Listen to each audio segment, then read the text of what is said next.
సిద్ధాంతము, జ్యోతిష్ శాస్త్రంలో సిద్ధాంతం అనేటువంటిది గణిత యంత్ర తంత్ర పంచాంగాదాలకు సంబంధించినటువంటి ఒకానొక శాఖగా చెప్పబడుతుంది.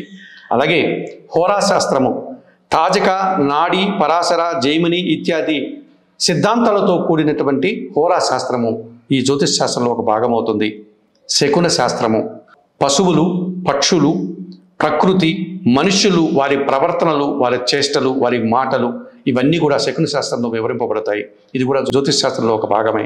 ప్రశ్నాశాస్త్రము ఎదుటివారి యొక్క స్వరాన్ని, వారి మాట్లాడే వాక్యాలను, వారు వచ్చిన సమయాన్ని, కాలాన్ని పరిశీలించి వారికి ప్రశ్నకు సమాధానాన్ని ఇచ్చేటువంటి శాస్త్రమే ప్రశ్నాశాస్త్రం.